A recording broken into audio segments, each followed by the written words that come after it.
Hey guys, welcome to Go Men of Go Ministry International. Just wanted to let you know before we get started in this podcast that Go Ministry International was formed about 4 years ago. It started all with a beach walk. And honestly, it was amazing that we took our small group down. And over the years, about 300 or more men have cycled in and out of the beach walk to the point now where we have a Ladera walk. And I would welcome you, if you'd like to come, to Dana Point on Crown Valley and Pacific Coast Highway. We meet at the Gelsons at 7 a.m. Friday mornings. And in Ladera, it's the Cox Sports Center. I believe it's off Crown Valley Parkway. So welcome. Today we've got a great issue, great conversation we want to talk about with excited. Pete Campbell is my guest of More Creatives.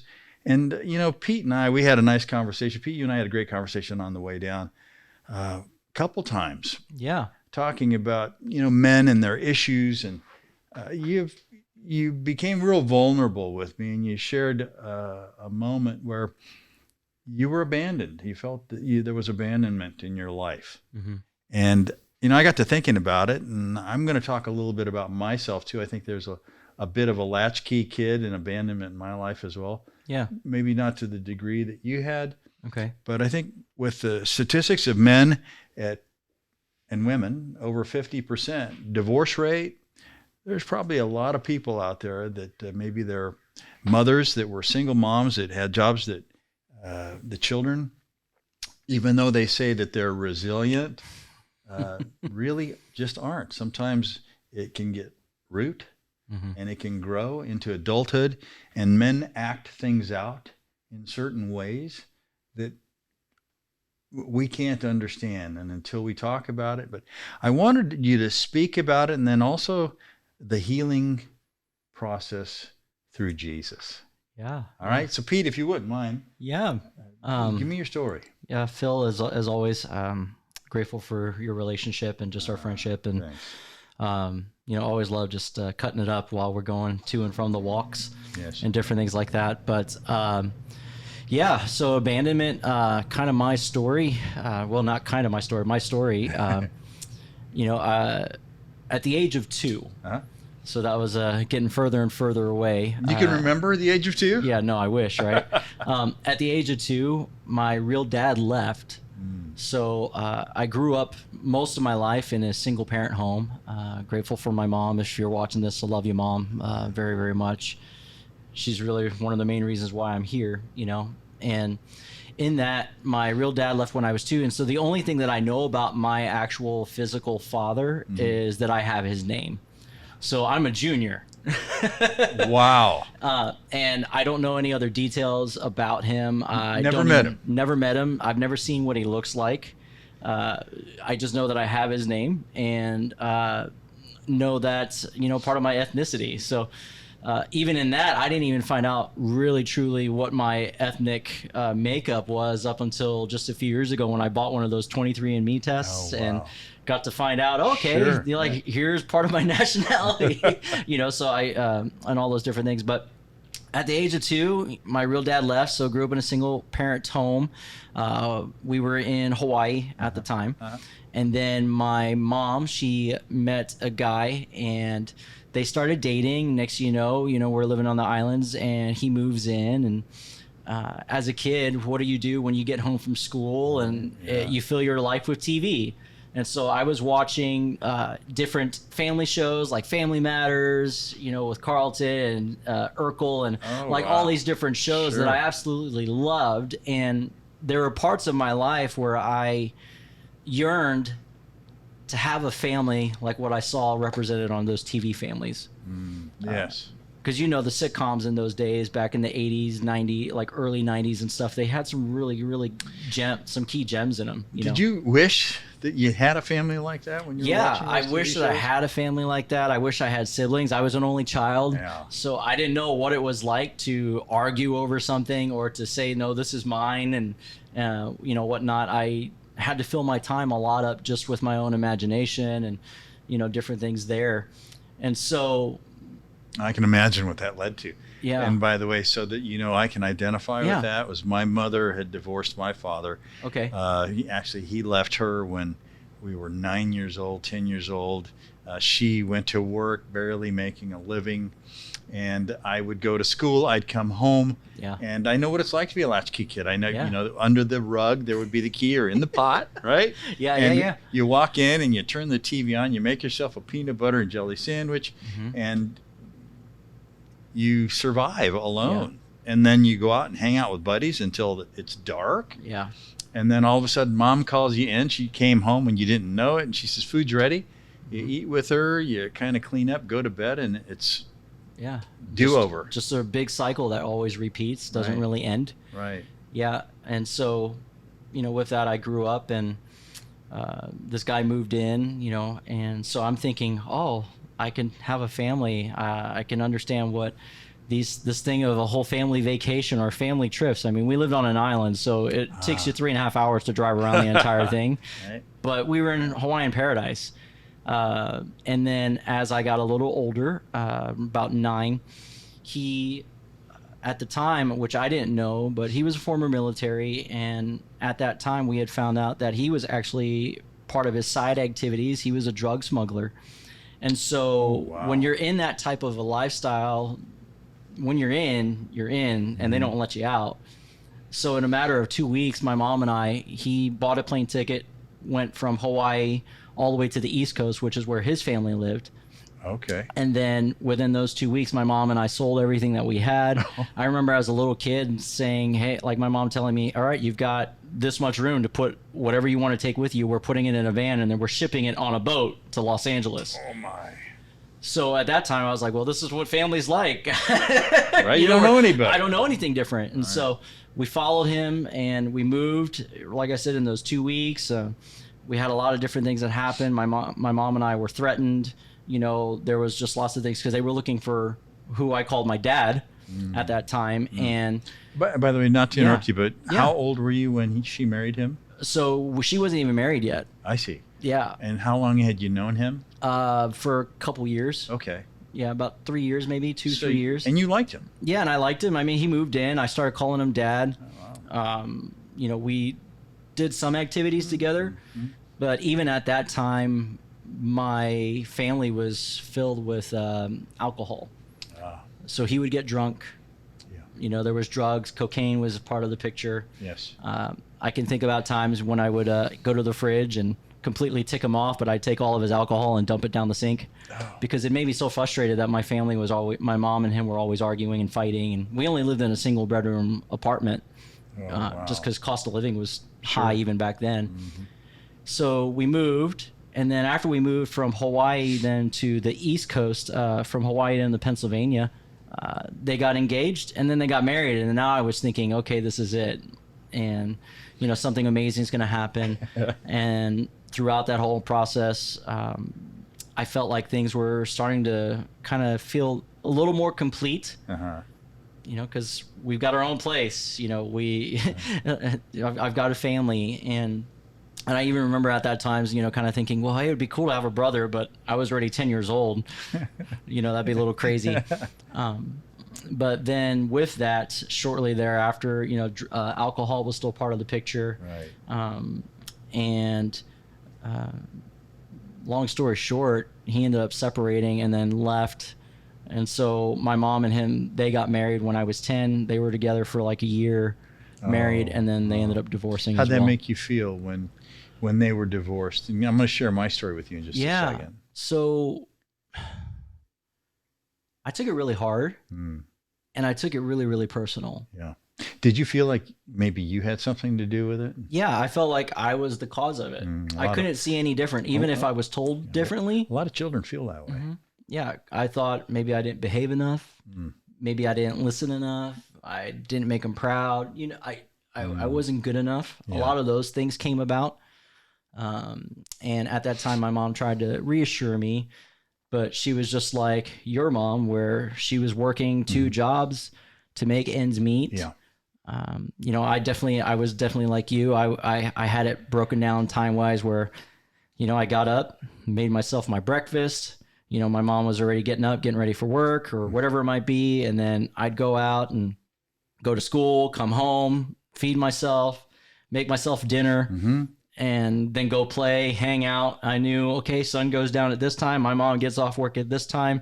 Make sure to get some of the stuff done around the house and get back just in time so that everything was cool, you know, and just wash, rinse, repeat all over again. Wash, rinse, repeat. You know, I know this is your story, but I think this is interesting that when my mother was going through a divorce, it wasn't a divorce, but they were separating. They were angry. They were fighting all the time. Yeah. They were still together. I remember my father, he was a big farmer, and he lost the farm. You've heard that term, lost. Yeah. He legitimately lost the farm. Okay. He was farming 1,100 acres, lost it all, became a deputy sheriff. And I'll never forget, we came home one day, it was a Sunday after church. Dad was an elder of the church, believe it or not. So this can happen to anybody. Yeah. And I said, Dad, would you take us to Sunbeam Lake? It was about 115, 117 degrees. I mean, it got to 123 degrees and 110 in the shade when I was a kid back then. I said, would you take me to Sunbeam Lake? And he goes, son, I can't because I have work today. I'm deputy sheriff. I have to go. I said, Dad, please come on. He said, no, son, really, I do have to go to work. I said, I get it. All right. So he leaves, and I don't know why I didn't go hang out with buddies or go out. You know, you're 9 years old. And I started crying. And my mom said, hey, Phil, don't worry about it, son. I'll take you. Wow. Thanks, Mom. So she takes me to Sunbeam Lake. And, you know, you always understand that it's your mom being cheated on. Yeah. It's your mom that is going through the divorce. You're just kind of surviving this bad time with them. And as we're walking to the beach, she goes, oh my, there's your dad. And I looked up, and there he was sitting on a blanket playing with, first of all, he had his girlfriend and her 2 children. Wow. And that's when I felt like, wow, so he's cheating on me too, right? Not just cheating on Mom for this lady, but that's my time. Yeah. This is where I wanted to come, and he's playing with them, not me. Exactly. Yeah. And so just trying to relate, just let you know that, I started to think, well, hey, is it me too? Did I do something wrong? Yeah. You know, and to your point, my mom's 100 years old today. She walked me through this whole process with her, and she introduced me to Jesus. Always had. But it's not easy. Yeah. It's not easy for a young man, and then to grow through it. And I'm finding out, and I'd like you to tell me if you think this is valid or not. Some of the symptoms, I think, of abandonment are being a pleaser. Oh, man, I got to be a really nice guy because I don't want these people to leave me. Or I've even heard there are symptoms. This doesn't apply to me because I seem to get along with people and like them. I never had a problem with that. But I do find myself sometimes going to functions where I'm looking for the exit. Right? Yeah. I'm sitting there going, okay, this ends at what time? How am I going to get out of here? It's subliminal. You really have to think. Has that ever happened to you? Sometimes. I think when I'm emotionally depleted, when I don't have a lot left in the tank to care, I definitely end up getting into that zone where I count down the seconds, thinking, all right, when's a good time? Yeah, I can leave now. I've been here long enough, that type of stuff. I think it's funny because I had a lot of resentment, and I had a lot of my anger came out more it was more directed towards myself. You know how some people, when they are dealing with traumatic things and those type of emotional issues, or especially that come with abandonment and the insecurities and all that stuff, sometimes they direct it outward. Yeah. And there's people who are then on the bad end of the stick on that one, where for me, a lot of that stuff was internal. There was a lot of condemnation for myself. I've heard that. I've heard that some people even turn to, like, for instance, cutting. Yeah. So explain to me, what happened? What happened to you internally? Yeah. I got lonely really, really lonely. And um, I love sports, but only I remember as a little kid, I would watch, basketball as much as I possibly could. I was a big Chicago Bulls fan. That was the time when Jordan was just Oh yeah. Jordan and Pippen. The Bulls were just taking names, Yep. and in that, but that only went so far. Video games only went so far. We didn't have a lot of money, so I milked my Nintendo Entertainment System for way, way longer than when everybody else was getting all the new game systems like the Super Nintendo and the Sega Genesis and all these different things. I was still playing Mario, you know.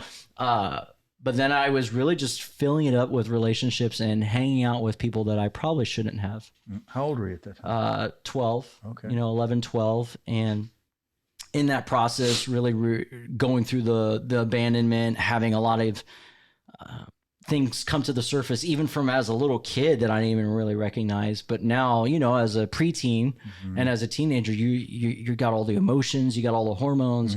You're trying to handle and navigate relationships and how people see you and how do you even see yourself. And so it got really, really tricky. At that time, my mom ended up getting, because she was also with drinking and alcohol and stuff too. Not as bad as what my stepdad at that time, was. But she got connected into a ministry called Teen Challenge, gave her life to Christ there. And I got to be a part of some of those things and experience something that was different, but I still couldn't put a finger on it. And so in that time, she ended up going to a church. She tried to get me involved in this church, and they had this thing called a youth group, and there was a youth pastor, and I kind of lived two faces. So when I was at church with my mom, because I had to go, I looked like this kid. I've always been genuine and polite, but I kind of put on this Jesus face, like, okay, cool. Yeah, I can love people and be kind and respectful. But then outside of church and at school and different things like that, I was rebellious. I was just mean. I didn't really care about anybody. I just wanted to be liked and popular. And so I did certain things, and even to a point where at the age of 12 in eighth grade, I made some decisions that I shouldn't have, and I ended up getting busted. Cop picks me up at school. Really? At school. Wow. Has me leave the school after going to the office in cuffs. Wow. At 12. And riding in the back of a police car to what I didn't know at the time, but got totally ingrained into what it was, but to be in juvie. Wow. In the juvenile detention hall. Yeah, juvenile hall and detention center, and that's when I started really hitting bottom. Yeah. And what was really crazy, because even in my rebellious time, I pushed my mom away.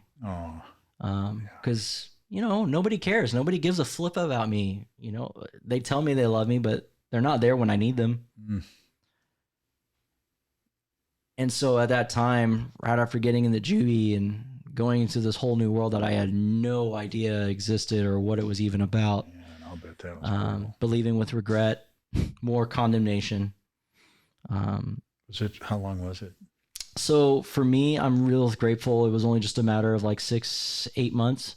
It's still a long time. Still a long time. Dude, I've had friends that have gone and they're there for a weekend and they're like, oh, dude, I'm never going back. I can't imagine 6 to 8 months. Yeah. So I know when I think I told you, right, whenever I came and got out, I was still on house arrest. And so I remember going back into school my freshman year and all of a sudden somebody was like, hey, you're alive. We didn't know what happened to you, and it was like, yeah, well, look at my ankle, So, but what was crazy, even in that whole thing, when I felt like everybody left me and I was abandoned even more, the youth pastor that was at the church that my mom attended, he came and visited me. In juvenile hall? In juvie. Came and visited me, hung out with me, didn't condemn me. Tell me what that meant to you. I was like, what the heck, to be honest? Yeah. Like, why would this guy who doesn't really know me, who just knew me as this teenager that came in and seemed happy, but definitely after finding out a lot more stuff, was not who I appeared to be. But he cared for me. He loved me. He wanted to know who I was and just talk and just listen, which was a lot different. I never had a guy in my life that really demonstrated that. What it truly meant to just be present in the moment, and to have a conversation and to not try and like fix me. Or somebody that just cared. Yeah. Yeah. It was completely different. I mean, moms, they're supposed to care. Yeah. All right. What you think. So that was a lot of the stuff that I dealt with. And, well, it's funny that it's not funny. I have shared with you as well that I've been to 13 Christmas pageants in a row to Juvenile Hall. Yeah. And it's I walk in and I see maybe one Asian young man. I see one African American young man or two, but then I see a sea of Hispanic young men. There's maybe 200 of them there that look like my sons. Mm. And the common denominator with all of them is they're angry. I've actually spoken to them where I'll say, "How you doing?" I just, I'm still angry. What happened? I was in a fight. What happened? He goes, I got a fight with a guy from the east side. Okay, where are you from? I'm west side. West side of what? Covina, man. And there's just that going on. And, hey, guys, can I pray for you? And sometimes they'd say yes, but predominantly, no. Yeah. No. Yeah, it was easier to give cold shoulders to that stuff because it's, you can hear somebody and they may be completely genuine, but just those phrases, those words, they don't have any meaning to them. So even if you hear it and that person may be their heart's genuine, in it, like they really care, but because you don't know what that feels like, it's a broken definition for you. There's just no real health attached to those things. Input. It's hard to actually then associate, oh, okay, let me actually engage in this because this is valuable. It's life-changing. Yeah. Mm-hmm. Wow.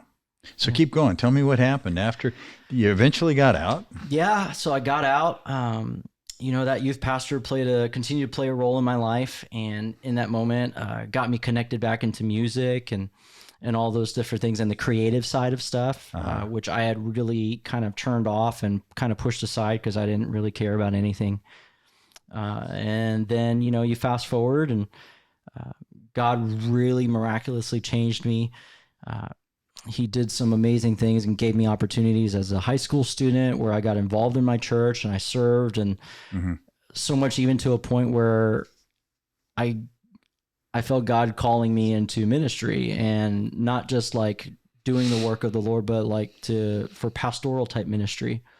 Because in that same process, I understood and I recognized like part of my life was I lost purpose and I didn't know what purpose looked like or felt like. And because of what I was experienced, because of what somebody poured out into my life and willingly just gave, even though I didn't reciprocate it or want it, I began to understand that through God's healing process in my life that I have a story to tell. Yeah. And I have something that isn't just something that happened by happenstance, but it was something that God truly turned for good. Yes.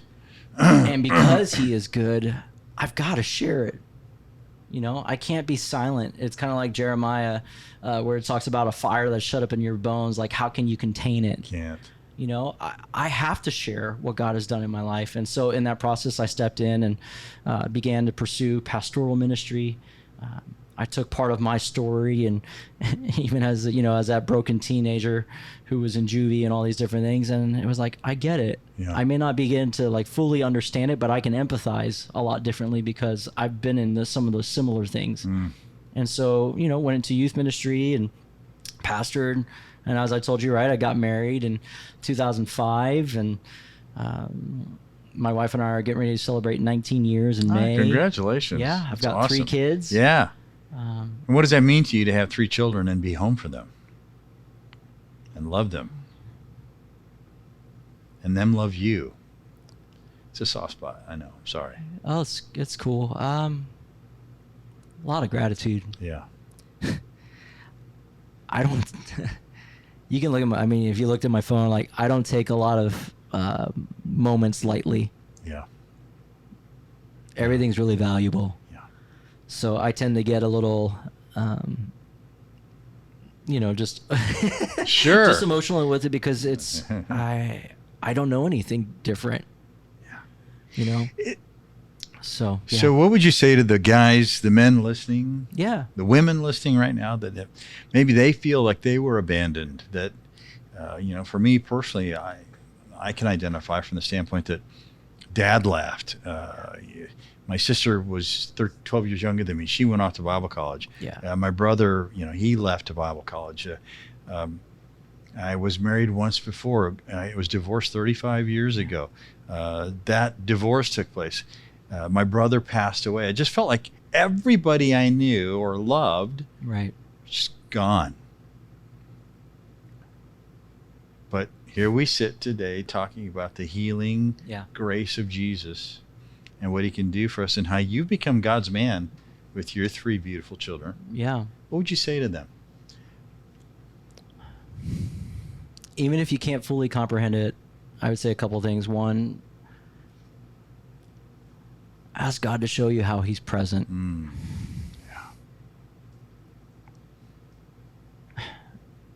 And learn to fall in love with his presence. Oh, yeah. And then the second thing that I had to really do, and I still go through my moments, because I'm my worst critic. I know every one of my insecurities. I know every one of my blemishes. I don't need anybody to point them out for me. Yeah. We're our own worst critics, aren't Yeah. we? Mm-hmm. But the thing that God walked me through was this whole process of learning how to forgive without an apology.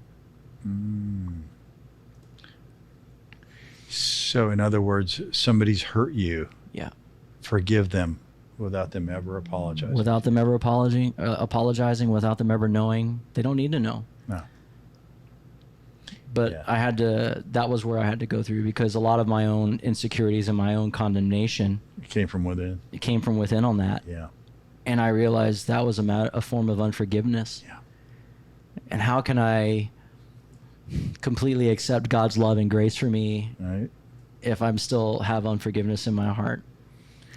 And so that That's was so the biggest good. lesson I had to learn. That's so was good. to learn how to forgive, even without an apology. I remember I wrote it down in a letter, in a journal, telling my dad, I forgive you. Even telling my mom, I forgive you. Because I had a lot of expectations. I had a lot of those different things that I had to navigate. Yeah. And then finally getting to the point where I was like, Pete, I forgive you. Oh, wow. And those were the biggest things that I had to do. Yeah. And I still do, Man, that's amazing. That's such good stuff. Yeah. God has truly blessed you. I've had you at the beach walk. You've brought your guitar. You've sung for us. I don't think the people know just how amazing you are. A worship Yeah. leader, God's man. Yeah. Raising a family, just doing the very best you can. Yeah. Coming from where we've come, God's been good to you, brother. Yeah. He really has. And he's been good to so many of us. Yeah. We just got to see it. And if we can't see it, we just got to learn to kind of just Right? sit with where we're at and Yeah. see who God brings in our presence too. It's funny. I go back to, I just digress just a second about Yeah. what you talked about, forgiving people. I share with the men on the beach walk. I've done it a couple times, and that's that not forgiving somebody and having it burn you day and night, lose sleep over it. It's like taking a poison pill, expecting them to die. Mm-hmm. You're the one that's dying on the inside, and Yeah. the healing process was A, Jesus, and B, forgiving them no matter what. Mm-hmm. Doesn't mean you forgot. No. I think a lot of people think, well, if I forgive, I got to forget. No, you forgive them, but you don't forget. It's just like the woman that's beat. Mhm. She's beaten. Mm-hmm. She can forgive that person that beat her, Yeah. but she shouldn't go back to him to continue to get beaten. It's you don't forget, Yeah. but you forgive. Yeah. Yeah. So, listen, man, I want to thank you. Maybe is there a last comment you'd like to give to the guys? Yeah, for all you guys, as you know, if you know of anybody that's gone through some of that stuff, just be present. You never know what being intentional, even just with a few moments of your day, what kind of stuff it could do in the life of a person. Wow. You know, because I think when we were talking too, right, we were talking about the juvie stuff, and you were going to the juvenile hall, and I was like, Phil, you don't understand the seeds that you're planting. Yeah, I felt like I wasn't doing anything. I felt like 14 years in a row, I just did nothing but show up. And you've given me a little bit of encouragement that, hey, because that's how God math works, man. It's crazy though. You know, I think that's how God math works. Like, you plant all these seeds and you feel like you're not reaping any harvest. You feel like nothing's happening, but we'll only know on the other side of eternity fully what fruit came about because of our faithfulness and willingness to just trust in God. Amen. You know, so I would say that, man, just for everyone who's watching, there's somebody who's dealing with abandonment. There's somebody who's dealing with some past 100%. hurts and different things. And God hasn't called us to fix them. That's not our weight to carry, but it is our opportunity to be present and to just love on them. Yeah. You know, and allow the healing to take place through genuine care and appreciation for one another. So that's what I would say. That's great stuff, Pete. Yeah. Thank you so much for meeting with me and talking today. Of course, Phil. I love you, man. So I love appreciate you too. Hey, listen, it takes a huge heart. Yeah. And thank you for going below the waterline with me and sharing your story. Yeah, of course. Amen. All right, thanks.